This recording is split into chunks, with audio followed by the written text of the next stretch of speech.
Sesungguhnya kita diciptakan oleh Allah Subhanahu wa taala di atas muka bumi ini dengan tujuan yang sangat mulia, yaitu untuk beribadah hanya kepada Allah Subhanahu wa taala. Wa ma khalaqtul jinna wal insa illa liya'budun.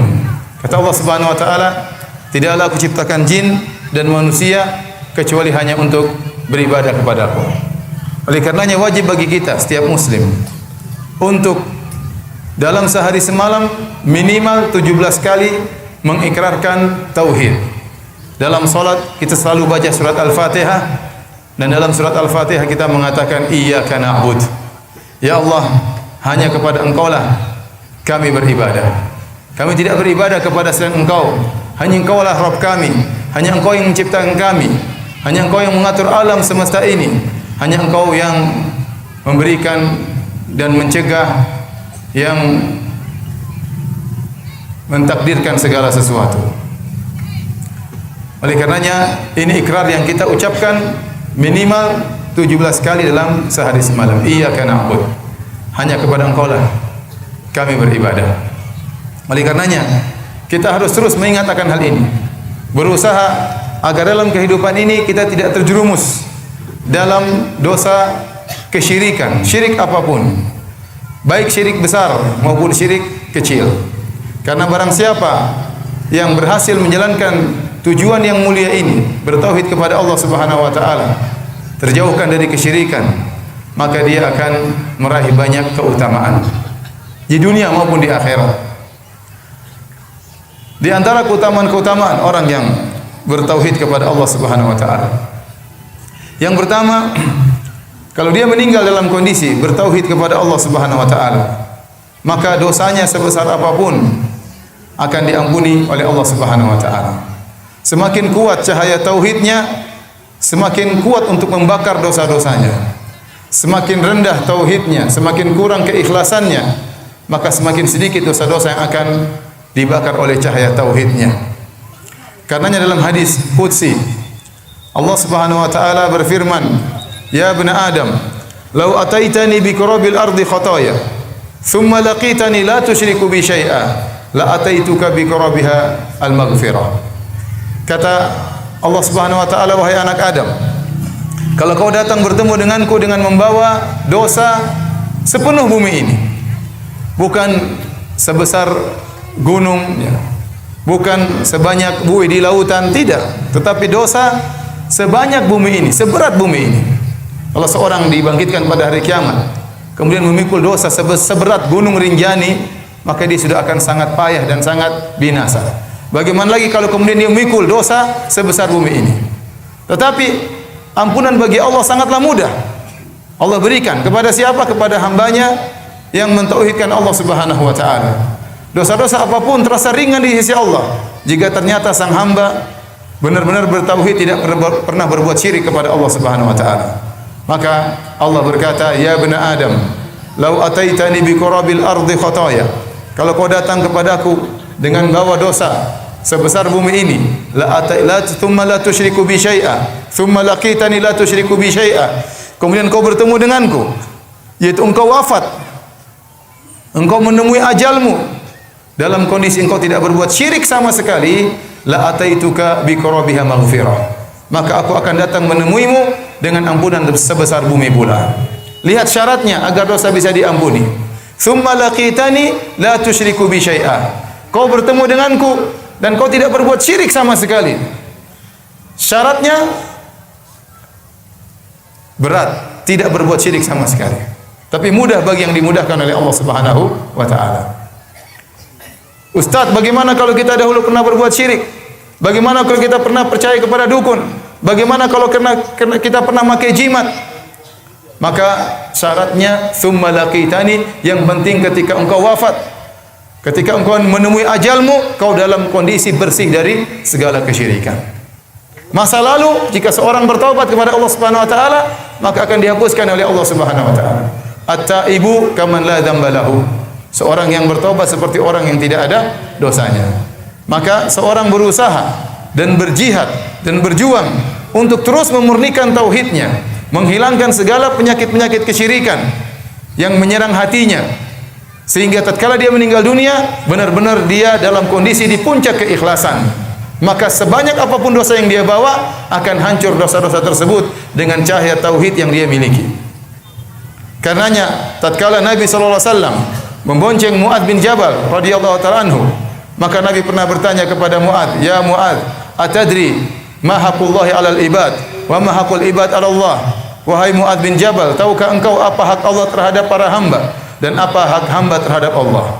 Mu'adz mengatakan, Allah wa rasuluhu a'lam. Allah dan Rasul yang lebih mengetahui. Maka Nabi SAW mengatakan, haqqullahi 'alal ibad ay ya'buduhu wa la yusyriku bihi syai'a. Hak Allah terhadap hamba yaitu hendaknya mereka menyembah Allah saja dan tidak berbuat syirik sama sekali. Wa haqqul ibad 'ala Allah, dan hak hamba terhadap Allah, alla yu'adziba ma la yusyriku bihi syai'a. Allah tidak akan mengazab orang yang tidak berbuat syirik kepada Allah. Allah tidak akan mengazab orang yang tidak berbuat syirik kepada Allah Subhanahu wa taala. Oleh karena kita berusaha untuk memurnikan tauhid kita. Karena hal-hal yang ingin merusak keikhlasan kita sangat banyak. Hal-hal yang berkembang di masyarakat yang mencemarkan ketauhidan kita sangat banyak. Kita harus mengenal hal tersebut. Ini pertama keutamaan tauhid, bahwasanya dosa-dosa akan diampuni oleh Allah Subhanahu wa taala.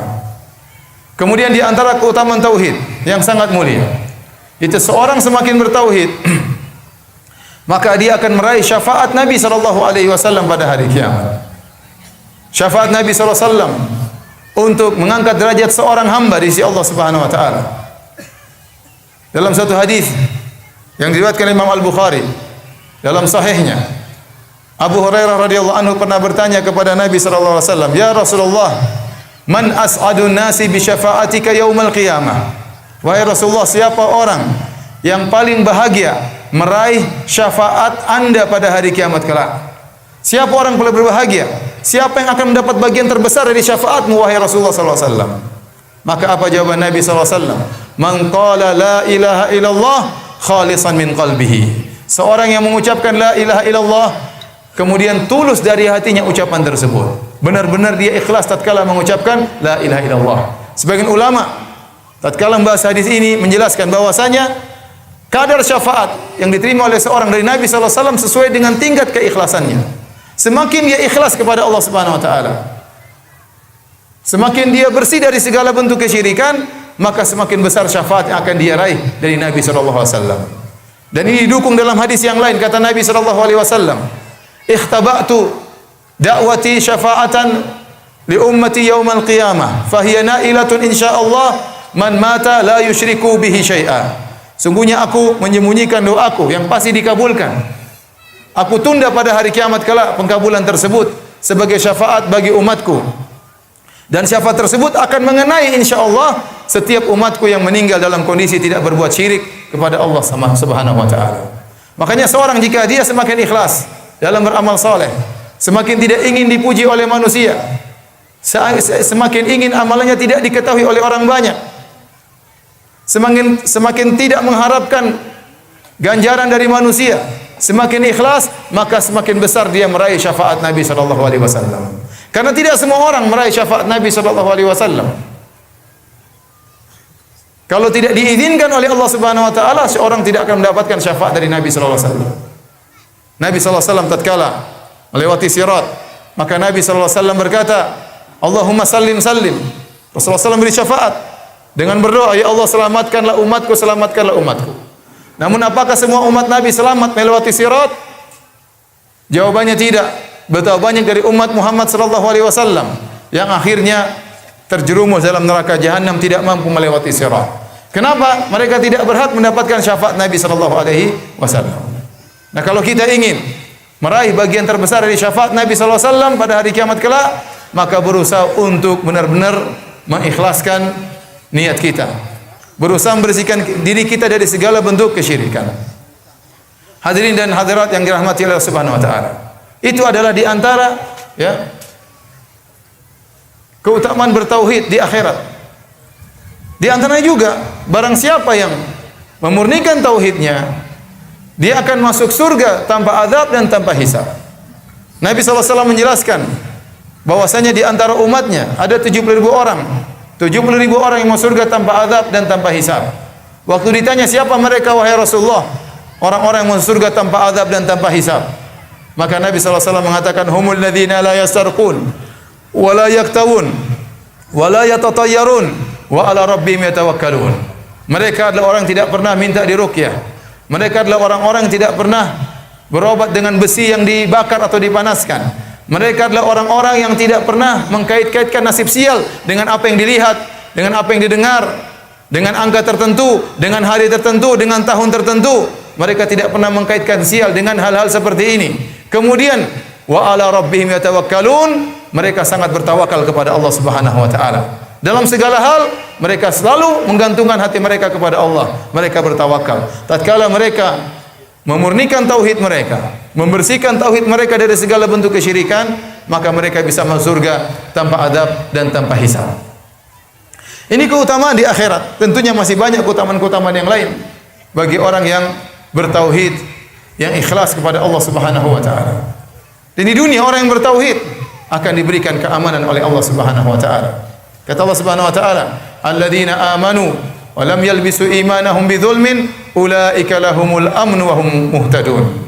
Orang-orang yang beriman dan tidak mencampurkan keimanan mereka dengan kesyirikan apapun, maka bagi mereka keamanan, ketentraman.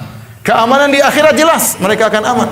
Aman dari azab, aman dari murka Allah Subhanahu wa taala, aman dari ketakutan yang luar biasa di hari kiamat kelak.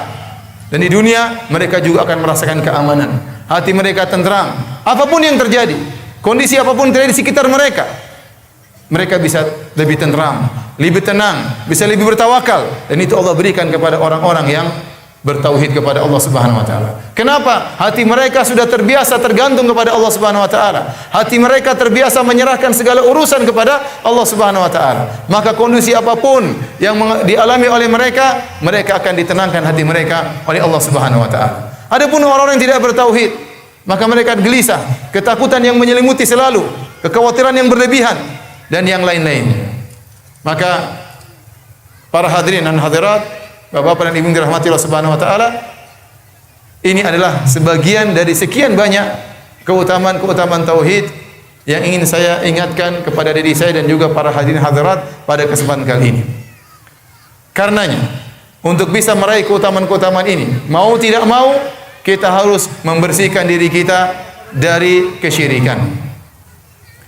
Kesyirikan apapun, syirik besar maupun syirik kecil.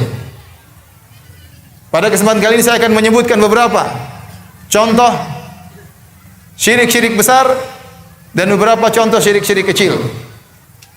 Kita berusaha meninggal dunia di atas tauhid. Percuma kita hidup dalam kemewahan, dalam kekayaan, dalam kesehatan yang luar biasa, tapi kemudian kita meninggal di atas kesyirikan. Lebih baik kita hidup dalam kesusahan. Yang penting kita meninggal dalam tauhid kepada Allah Subhanahu wa taala. Hidup ini cuma sebentar. Setelah kita meninggal, ada kehidupan yang abadi, yang selama-lamanya, yang tiada penghujungnya. Kita tidak berbicara tentang 1000 tahun. Kita tidak berbicara tentang 1 miliar tahun. Kita tidak berbicara tentang 1 triliun tahun. Tetapi hari-hari yang tiada ujungnya, yang disebut dengan yaumul akhir, hari terakhir, tidak ada hari lagi setelahnya, tidak ada malam. Kalau hari ini akan selesai, sebentar lagi matahari tenggelam, maka hari ini telah selesai. Muncul hari yang berikutnya. Tetapi hari di akhirat tiada penghujungnya. Tiada penghujungnya. Oleh karenanya, kita berusaha untuk mengisi hari-hari kita dengan tauhid dan menjauhkan diri kita dari segala bentuk kesyirikan. Bapak-bapak yang dirahmati Allah Subhanahu wa taala, di antara syirik-syirik besar yang harus kita jauhi, jangan sampai kita terjerumus dalam kesyirikan tersebut. Yang pertama adalah berdoa kepada selain Allah Subhanahu wa taala. Jangan sampai kita datang ke kuburan kemudian kita minta kepada penghuni kubur. Itu namanya kita berdoa kepada selain Allah Subhanahu wa taala. Tidak boleh. Ini sangat berbahaya. Ini akan merusak tauhid kita dari akarnya, hancur lebur tauhid kita. Tatkala seorang kemudian minta-minta kepada mayat. Ini terjadi kepada sebagian kaum muslimin. Kita hanya minta kepada Allah Subhanahu wa taala. Para sahabat tidak ada yang datang ke kuburan Nabi sallallahu alaihi wasallam. Kemudian minta-minta kepada Nabi sallallahu alaihi wasallam. Padahal Nabi sallallahu alaihi wasallam adalah makhluk yang paling mulia. Jangan kita seperti orang-orang Nasara yang mereka kemudian minta-minta kepada Nabi. Nabi adalah makhluk yang sangat mulia, tetapi dia bukan Tuhan, tidak berhak untuk diibadahi, dan doa adalah ibadah. Kata Nabi sallallahu alaihi wasallam, ad-du'a'u huwal ibadah. Doa adalah ibadah. Doa adalah ibadah yang paling dicintai oleh Allah Subhanahu wa taala. Kenapa? Tatkala seorang berdoa, benar-benar dia menghinakan dirinya kepada Allah Subhanahu wa taala. Dia merendahkan dirinya, dia menangis, dia mengungkapkan kehinaannya di hadapan Allah Subhanahu wa taala. Maka doa adalah ibadah yang sangat dicintai oleh Allah Subhanahu wa taala. Makanya datang dalam sebagian hadis, kata Nabi sallallahu alaihi wasallam, ad-du'a'u mukhul ibadah. Doa adalah intisari daripada ibadah. Makanya tatkala orang sujud, Nabi suruh berdoa. Kata Nabi sallallahu alaihi wasallam, aqrabu ma yakunul 'abdu min rabbih wa huwa sajid. Fa aktsiru fihi du'a. Kondisi seorang paling dekat dengan Allah adalah tatkala sedang sujud. Maka perbanyaklah doa tatkala sedang sujud. Kenapa? Dia lagi hina-hinanya, lagi rendah-rendahnya, lagi meletakkan kepalanya di tanah, lagi mengatakan subhana rabbiyal a'la. Maha suci Allah yang maha tinggi. Kemudian dia minta kepada Allah dalam posisi sangat merendahkan dirinya. Ini kondisi yang sangat dicintai oleh Allah Subhanahu wa taala. Kemudian ada seorang datang ke kuburan, kemudian minta kepada wali, minta kepada sunan, minta kepada nabi, sambil menangis, minta-minta kepada nabi, minta-minta kepada mayat. Seandainya dia lakukan ini kepada Allah Subhanahu wa taala, maka itu puncak daripada tauhid. Namun tatkala dia menyerahkan kerendahan dan kehinaannya kepada makhluk, dia minta-minta kepada mayat, maka itu puncak dari kesyirikan. Oleh karenanya Allah Subhanahu wa taala berfirman, "Wa man adhallu mimman yad'u min dunillah." Dan siapakah yang lebih sesat dari orang yang berdoa kepada selain Allah Subhanahu wa taala? Tidak ada yang lebih sesat daripada orang ini. Tidak ada yang lebih syirik daripada orang yang meminta kepada selain Allah Subhanahu wa taala. Kalau minta kepada nabi, berdoa kepada nabi yang sudah meninggal dunia, itu syirik yang berbahaya. Apalagi minta kepada yang jauh lebih rendah di bawah Nabi sallallahu alaihi wasallam. Minta kepada wali, minta kepada sunan, minta kepada tuan guru, minta kepada kiai, tidak boleh. Orang sudah meninggal tidak boleh dimintai. Kita datang mendoakan mereka, bukan justru berdoa kepada mereka. Hati-hati. Jangan sampai Anda meninggal di atas kesyirikan seperti ini. Neraka mengancam Anda. Neraka yang membuat Anda kekal selama-lamanya. Hidup cuma sebentar. Jangan sampai orang meninggal dalam kondisi syirik kepada Allah Subhanahu wa taala. Di antara syirik besar yang sangat berbahaya adalah menyembelih kepada selain Allah Subhanahu wa taala. Allah Subhanahu wa taala berfirman, "Qul inna salati wa nusuki wa mahyaya wa mamati lillahi rabbil alamin. La syarikalah." Katakanlah, salatku dan nusuki dan sembelihanku hanya untuk Allah semata, tidak ada sekutu baginya, tidak ada syirik baginya. Fasholli li rabbika wanhar. Salatlah hanya kepada Rabbmu, sebagaimana kau salat hanya kepada Rabbmu, wanhar, sembelilah juga hanya untuk Rabbmu. Menyembelih adalah ibadah yang sangat dicintai oleh Allah Subhanahu wa taala. Dan banyak ibadah-ibadah menyembelih. Kita menyembelih tatkala korban, kita menyembelih tatkala haji, kita menyembelih tatkala akikah, ya. Kita mungkin bernazar kemudian kita menyembelih karena Allah Subhanahu wa taala. Allah mencintai ibadah penyembelihan. Nah, kalau ada orang kemudian menyembelih untuk selain Allah Subhanahu wa taala, maka dia terjerumus dalam syirik akbar. Kata Nabi sallallahu alaihi wasallam, la'anallah man dzabaha li ghairillah. Allah melaknat seorang yang menyembelih kepada selain Allah Subhanahu wa taala. Ini di antara bentuk kesyirikan yang banyak tersebar di masyarakat. Mereka menyembelih untuk selain Allah Subhanahu wa taala. Mereka menyembelih untuk jin. Mereka menyembelih untuk arwah. Ini kesyirikan. Tatkala ingin bangun rumah, khawatir rumahnya diganggu oleh jin, maka dia pun menyembelih ayam atau menyembelih kambing, kemudian darahnya ditumpahkan di tanah tersebut. Lihat ritual yang dilakukan oleh sebagian orang. Setiap tahun menyembelih kepala kerbau, kemudian diletakkan di lautan. Ini syirik akbar. Ini bukan kegiatan orang Islam. Ini tradisi harus dihentikan. Ini tradisi kesyirikan. Tradisi mengantarkan masyarakat dalam neraka jahanam, kekal selama-lamanya. Jangan beralasan demi wisata supaya orang-orang wisatawan mau lihat acara ini. Apakah Anda ingin dunia mengorbankan manusia kekal dalam neraka jahanam? Ini tradisi harus dihentikan. Menyembelih untuk selain Allah Subhanahu wa taala, menyembelih untuk jin. Seorang bikin proyek, tatkala ingin memotong atau membongkar atau membuka sebagian hutan, maka tidak boleh dibuka kecuali setelah mengadakan ritual penghormatan terhadap ruh, kemudian mengambil sebagian hewan disembelih. Ini adalah kesyirikan yang nyata. Maka seorang berhati-hati, jangan sampai dia terjerumus dalam kesyirikan seperti ini. Dalam satu hadis Rasulullah SAW menyatakan, dakhala rajulu an-nar fi dzubabin wa dakhala rajulu al-jannata fi dzubabin. Rasulullah SAW kasih judul dalam hadisnya, ada seorang masuk surga gara-gara seekor lalat, dan ada seorang masuk neraka gara-gara seekor lalat. Qalu wa kaifa dzalika ya Rasulullah? Kok bisa masuk surga gara-gara seekor lalat, masuk neraka gara-gara seekor lalat? Maka Nabi jelaskan, marra rajulani ala qaumin lahum sanamun. Suatu hari ada dua orang melewati suatu kaum yang di situ ada berhala yang disembah oleh mereka. Tidak boleh seorang pun melewati jalan mereka, kampung mereka, hatta yuqarribu lahu syai'an, sampai dia menyembahkan sesuatu kepada berhala tersebut. Maka akhirnya yang satu lewat, maka dikatakan kepadanya, qarrib, sembahkan sesuatu supaya kau bisa lewat. Kata dia, ma uqarrib, aku tidak akan menyembahkan sesuatu kepada selain Allah Subhanahu wa taala. Fadarabu unuqahu, akhirnya orang ini dibunuh oleh mereka. Kata Nabi, fadakhalal jannah, maka dia pun masuk surga gara-gara dia tidak mau mengorbankan seekor lalat untuk berhala. Wa qalu lil akhar, kemudian mereka bertanya kepada orang yang kedua, qarrib, sembahkan sesuatu. Maka dia berkata, ma indi syai', saya tidak punya sesuatu li uqarrib untuk aku korbankan. Mereka berkata, qarrib walau dzubaban, sembahkanlah sesuatu meskipun hanya seekor lalat. Berikan sesajen meskipun seekor lalat. Faqarraba dzubaban fakhallau sabilahu fadakhalan nar. Maka dia pun menangkap seekor lalat, dia letakkan kepada berhala tersebut, kemudian dia dipersilakan untuk melewati kampung tersebut, maka dia pun masuk neraka jahanam. Perhatikan, hanya seekor lalat, hewan yang hina, kemudian dia jadikan sajen, dia sembahkan kepada berhala, hanya seekor lalat, maka dia meninggal masuk neraka jahanam. Bagaimana lagi dengan seekor ayam? Bagaimana lagi dengan seekor kambing? Bagaimana lagi dengan seekor sapi? Bagaimana lagi dengan seekor kerbau? Kemudian diserahkan kepada dewa laut lah, dipotong diserahkan kepada dewa padi lah, diserahkan kepada ruh inilah, ruh anulah. Ini kesyirikan, syirikan yang sangat berbahaya.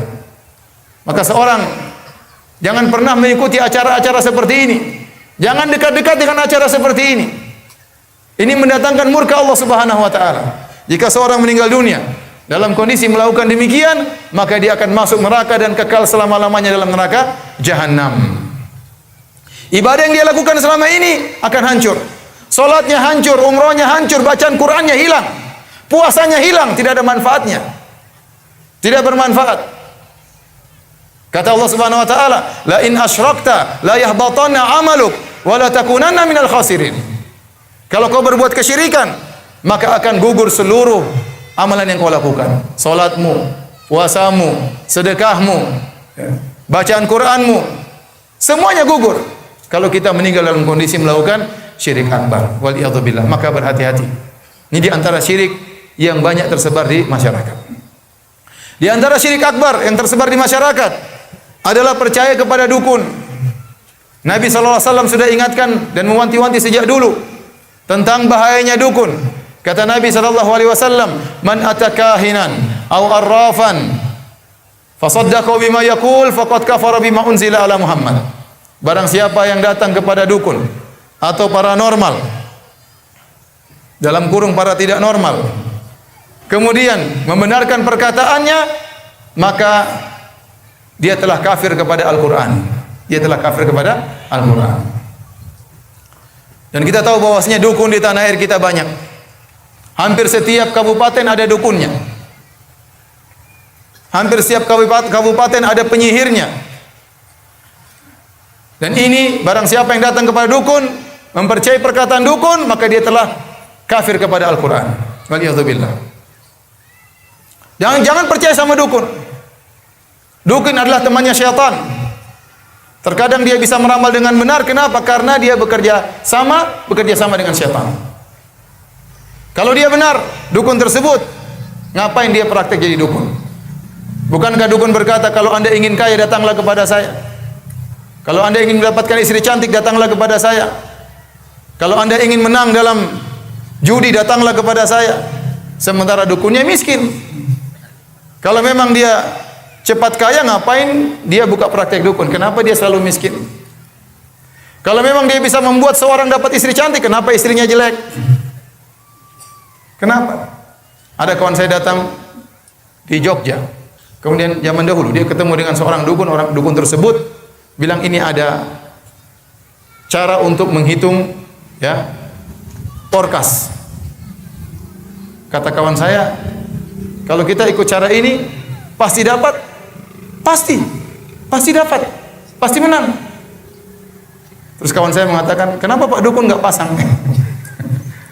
Pak Dukun sendiri tidak pernah menang. Jadi jangan terpedaya dengan dukun.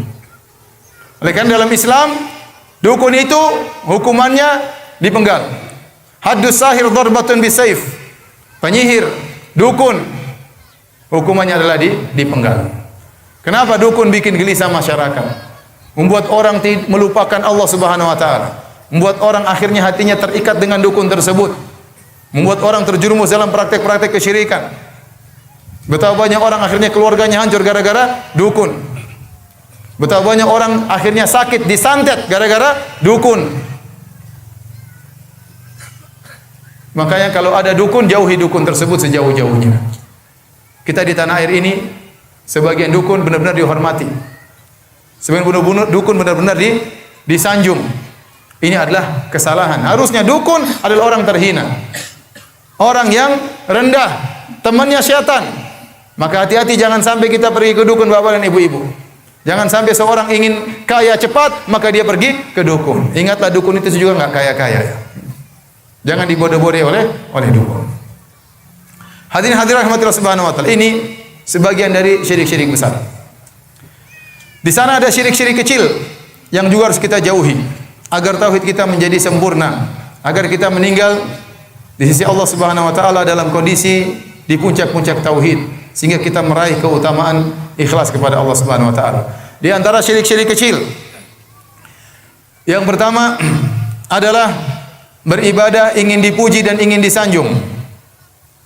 Seorang beribadah kemudian ingin dilihat oleh orang lain, agar dipuji oleh orang lain.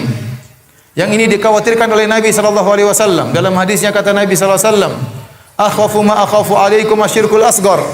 Yang paling aku khawatirkan kepada kalian adalah syirik kecil. Fasa'aluh, mereka bertanya apa itu syirik kecil? Kata Nabi sallallahu alaihi wasallam, ar-riya, beramal soleh untuk dilihat. Dalam hadis yang lain kata Nabi sallallahu alaihi wasallam, "Ala ukhbirukum bima huwa akhwafu alaikum indi minal masih dajjal." Maukah aku kabarkan kepada kalian tentang fitnah yang lebih aku khawatirkan daripada fitnah Dajjal? Qalu bala ya Rasulullah. Kata mereka, itu ya Rasulullah. Apakah itu? Kata Nabi sallallahu alaihi wasallam, asyirkul khafi, syirik yang kecil. Yakumur rajulu, seorang berdiri, fayusalli, kemudian dia salat, fayuzayyina salatahu, dia bagus-baguskan salatnya, lima yara min nadhari rajulin ilaihi, karena dia tahu ada orang sedang perhatikan dia. Dia bagus-baguskan ibadahnya bukan karena Allah Subhanahu wa taala. Dia bagus-baguskan ibadahnya supaya dipuji, supaya disanjung. Dan kita hidup sekarang di zaman betapa banyak orang suka memperlihatkan ibadahnya. Terutama tatkala tersebarnya media sosial sekarang. Sebagian orang setiap dia beribadah, maka dia upload, dia publish ibadahnya. Dia share, dia jadikan status dalam Facebooknya, dalam media sosialnya, dalam Instagramnya. Dia umrah, dia masukkan dalam Instagram. Dia bersedekah, dia masukkan dalam Instagram. Di Twitternya, supaya apa? Supaya dikomentari oleh orang lain, supaya di like oleh orang lain. Ini berbahaya. Dia mengantarkan amalnya kepada kebinasaan. Hati-hati. Ini penyakit riya, penyakit yang mengenai atau menyerang orang-orang yang rajin ibadah. Orang rajin salat, potensi untuk riya. Orang yang haji dan umrah, potensi untuk riya. Dai, potensi untuk riya. Donatur yang suka bersedekah, potensi untuk riya. Ya. Maka berusaha seorang menyembunyikan amal ibadahnya. Jangan dia pamerkan. Kapan dia pamerkan amal ibadahnya? Niatnya untuk dipuji oleh orang lain, maka amalannya akan gugur seketika itu. Ini riya. Kita harus melatih diri kita untuk tidak terpengaruh dengan pujian orang. Kalau ada seorang muji kita, jangan terpengaruh. Anggap saja angin yang lewat, jangan terpengaruh. Manusia puji kita karena dia tidak tahu keburukan-keburukan kita. Kalau dia tahu keburukan-keburukan kita, dia tidak bakalan memuji kita. Latih diri kita untuk senantiasa mengharapkan ganjaran dari Allah Subhanahu wa taala dan tidak mengharapkan pujian dan sanjungan dari manusia manapun, siapapun orangnya. Di antara syirik kecil yang tersebar di masyarakat adalah memakai jimat. Kata Nabi sallallahu alaihi wasallam, "Man ta'allaqa syai'an faqad asyrak. Man ta'allaqa tamimatan faqad asyrak." Barang siapa yang memakai jimat, maka dia telah berbuat kesyirikan. Kata Nabi sallallahu alaihi wasallam, "Innar ruqa wat tamaim wa tiwala syirkun." Sungguhnya jampi-jampi, sungguhnya jimat-jimat, sesungguhnya pelet adalah kesyirikan. Ini di antara kesyirikan yang tersebar di masyarakat. Apa itu jimat? Jimat adalah sesuatu yang dipakai atau digantung atau ditempelkan apapun bentuknya dengan tujuan untuk menolak bala atau untuk menghilangkan bala yang sudah datang. Dan ini banyak bentuknya, seperti tali, seperti kayu yang dipakai sebagai gelang. Dalam rangka apa? Menolak jin, menolak bala. Seperti gantungan yang diletakkan pada hewan, seperti jimat yang ditempelkan pada mobil. Atau bisa jadi foto dari seorang kiai ditempelkan di rumah. Oh, kalau ada foto kiai ini maka datang keberkahan. Oh, kalau ada foto kiai ini maka tidak akan datang bala. Atau foto tuan guru yang dipasang di warung-warung misalnya. Kalau ada foto tuan guru maka warung akan laris. Kalau ada foto tuan guru maka tidak akan ada bala yang datang. Ini syirik.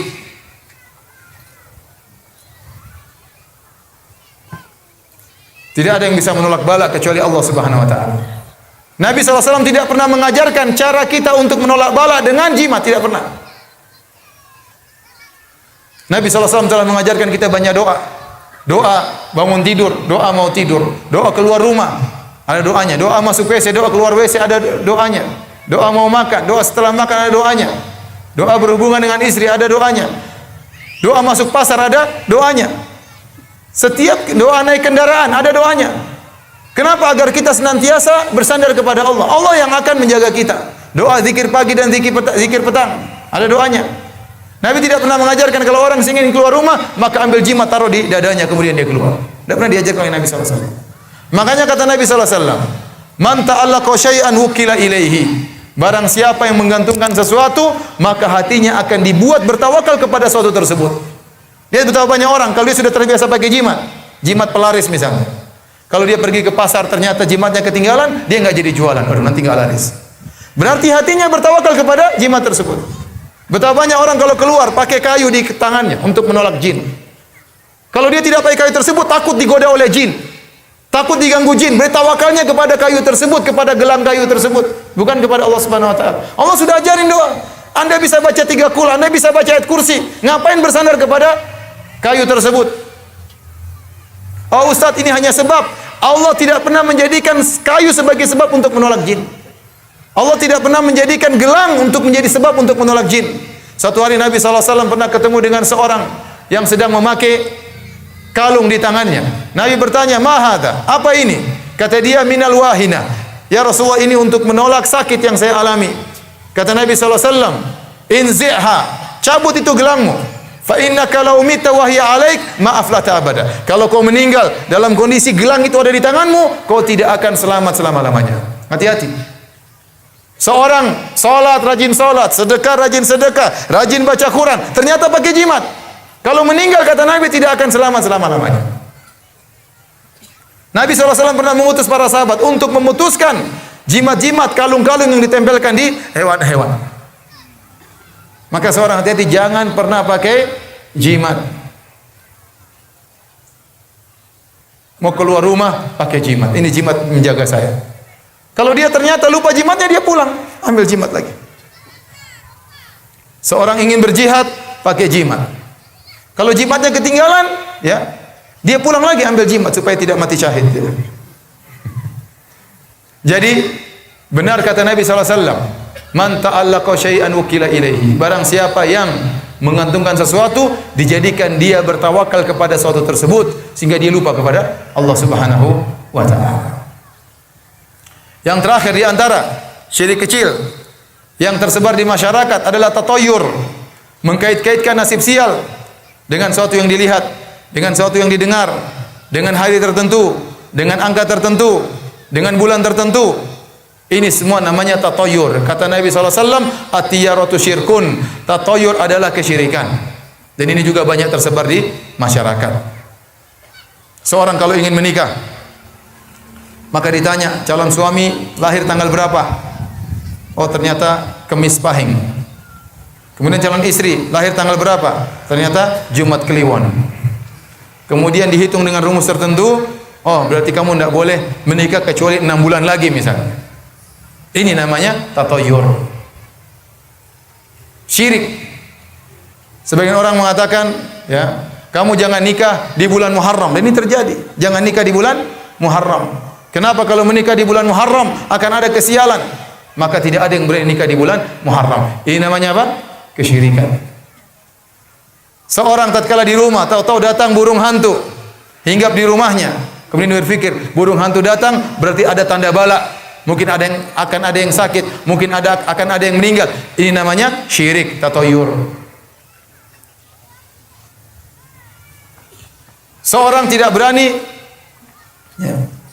untuk tinggal di kamar nomor 13. Kenapa? Menurutnya angka 13 adalah kamar angka sial. Tidak berani. Ini banyak di tanah air. Kalau kita naik pesawat tidak akan kita temukan kursi nomor 13. Kita dapati kursi nomor 12 langsung nomor 15. 13 enggak ada. Kenapa dianggap sial?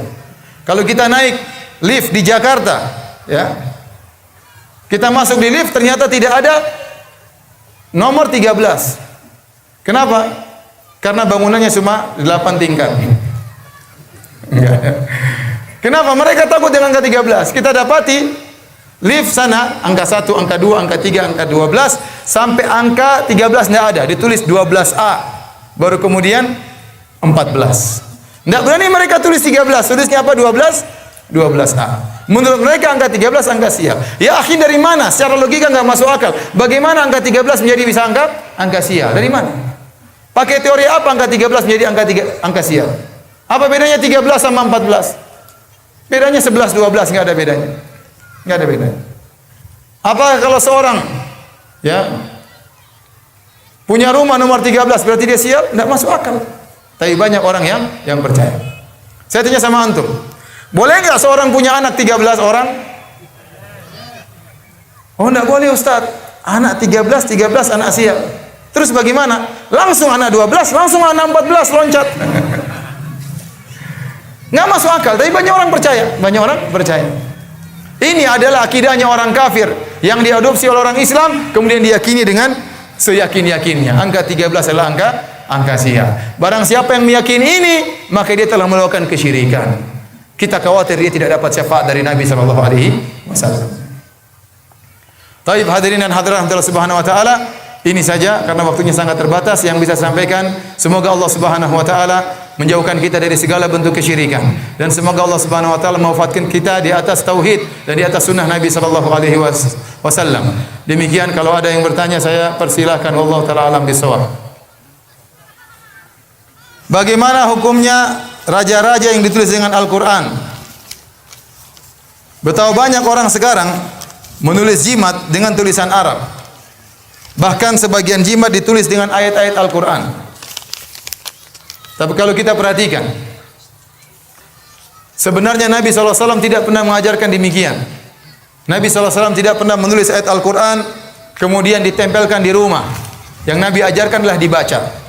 Kalau seorang ingin tidur, maka dianjurkan untuk baca ayat kursi agar setan kabur. Kalau seorang ingin tidur supaya tidak diganggu setan tatkala tidur, dia baca 3 qul. Qul huwallahu ahad, qul a'udzu birabbil falaq, qul a'udzu birabbin nas. Nabi tidak pernah mengajarkan tuliskan ayat kursi tempel di jidatmu, tidak pernah. Tidak pernah. Nabi tidak pernah mengajarkan kalau Anda ingin keluar rumah, tinggal tulis Bismillahi tawakkaltu ala Allahi la haula wala quwata illa billah. Allahumma inni a'udzubika an adil au udhal au azil au uzal au azlim au uzlam au ajhal au ijala alayya. Nabi tidak pernah suruh demikian. Tulis baru tempel di dadamu, tidak pernah. Yang Nabi suruh adalah dibaca. Bukankah Nabi mengajarkan kita doa-doa? Doa-doa ditempel kenapa dibaca? Dibaca. Dibaca. Oleh karena Nabi tidak pernah mengajarkan tulisan Al-Quran dijadikan jimat. Ini yang pertama. Yang kedua, banyak orang menulis jimat dengan Al-Quran, Al-Quran dipermainkan. Contoh, Al-Quran ditulis dari belakang ke depan, dari kiri ke kanan. Contoh, Al-Quran ditulis dipotong-potong. Contoh, Al-Quran ditulis di kulit bangkai. Ini penghinaan. Contoh, Al-Quran ditulis dengan darah kodok. Al-Quran ditulis dengan darah tikus. Tulisannya Al-Quran, tapi tulis pakai darah bangkai. Contoh, Al-Quran ditulis kemudian ditambah angka-angka, ditambah raja-raja, ditambah huruf-huruf. Ini nama jimat. Wala talbisul haqqa bil batil. Jangan kalian campur adukan kebenaran dengan kebatilan. Hampir-hampir orang yang menulis jimat dengan Al-Quran, rata-rata caranya demikian. Belum lagi jimat tersebut ditempelkan di anak kecil. Kemudian tulisan Al-Quran tersebut masuk di WC. Kemudian kena ilar anak kecil tersebut, kena ingus anak kecil tersebut. Seorang bermaksiat kepada Allah Subhanahu wa taala, melihat hal yang haram sementara di dadanya ada jimat tulisan Al-Quran. Bukankah ini penghinaan terhadap Al-Quran? Oleh karena jimat apapun tinggalkan. Wa khairul huda huda Muhammadin sallallahu alaihi wasallam. Sebaik-baik petunjuk adalah petunjuk Nabi sallallahu alaihi wasallam dan para sahabat, dan mereka tidak menggunakan jimat-jimat meskipun dari Al-Quran. Bagaimana hukum orang membaca Al-Quran dipotong-potong untuk dijadikan jimat? Sama ini tadi. Al-Quran tidak digunakan untuk jadi jimat. Betapa banyak orang salah menggunakan Al-Quran dijadikan jimat. Saya kenal teman saya, sekarang jadi dai. Saya pernah meruqyah dia. Kenapa? Saya tanya, kenapa kamu kemasukan jin? Kata dia, dulu saya ini sering baca surat Yusuf dengan niat supaya cewek-cewek tertarik sama saya. Karena Yusuf itu orangnya ganteng, sehingga banyak cewek-cewek tergoda dengan dia. Maka saya baca surat Yusuf dengan niat agar cewek-cewek naksir sama saya. Akhirnya malah kemasukan jin. Padahal kalau kita baca surat Yusuf, intinya Allah memperingatkan kita tentang bahaya fitnah wanita, agar kita menjauhi fitnah wanita, bukan dengan tujuannya untuk apa? Menarik wanita. Sama, seorang juga meyakini dia baca surat Yusuf supaya anaknya ganteng. Kemudian dia baca surat Yusuf berulang-ulang dengan niat janin dalam perutnya nanti keluar akhirnya menjadi tampan dan ganteng. Ya kalau orang tuanya wajahnya pas-pasan, bapak dan ibunya pas-pasan, tetap saja anaknya gimana? Tidak pernah Nabi mengajarkan baca surat Yusuf supaya anak kita apa? Tampan. Kalau mau kita berdoa kepada Allah, ya Allah tampangkanlah anak kita, tidak apa-apa. Tapi menjadikan surat Yusuf untuk menjadikan anak kita tampan tidak pernah diajarkan oleh Nabi SAW. Kita katakan kalau anda ingin anak anda lahir gemuk, sehat, maka bacalah surat Al-Fil, surat gajah, biar gemuk dan sehat. Atau surat Al-Baqarah, ya, sehat dan kuat. Ya. Apakah dosa besar bagi seorang anak ketika dia tidak menafkahi dan melantarkan ibunya? Semasa gempa ini banyak yang terjadi di masyarakat kita. Seorang bertakwa kepada Allah, berusaha untuk senantiasa membahagiakan ibunya. Dia sadar bahwasanya surga berada di telapak kaki ibunya. Kata Nabi SAW, tatkala ada seorang minta izin untuk berjihad, maka Nabi SAW bersabda, ilzam rijlaiha fasammal jannah. Hendaknya engkau melazimi kaki ibumu, disitulah surgamu. Disitulah surgamu. Waktu ada seorang juga minta izin untuk berjihad, kata Nabi SAW, ahajun walidak, apakah kedua orang tua masih hidup? Kata dia, iya ya Rasulullah. Kata Nabi SAW, fafihi mafajahid, maka berjihadlah untuk berbakti kepada kedua orang tuamu. Nabi menamakan berbakti kepada orang tua dengan jihad. Karena memang berbakti kepada kedua orang tua butuh pengorbanan. Pengorbanan waktu, pengorbanan harta, pengorbanan perasaan. Apalagi mendapati kedua orang tua sudah di masa jompo, suka ngomel-ngomel, suka marah-marah, tidak nerima, seperti anak kecil. Maka dia butuh jihad untuk bisa berbakti kepada kedua orang tuanya. Apapun kondisi kita, apalagi dalam kondisi sulit, dalam kondisi gempa, seorang ibu benar-benar butuh dengan perhatian anaknya. Maka seorang berusaha untuk berbakti kepada ibunya semaksimal mungkin. Kalau dia tidak mampu, dia juga tidak punya, apa boleh buat? Fattaqullaha mastata'tum. Bertakwalah kepada Allah semampumu. Saya ada menggunakan jimat. Di dalam jimat itu ada foto tuan guru. Katanya sebagai wasilah perantara untuk menjaga badan dan harta benda. Tuan guru tidak bisa menjaga dirinya sendiri. Kalau gempa dia tidak bisa apa-apa. Bagaimana menjaga antum? Yang menjaga antum adalah Allah Subhanahu wa taala.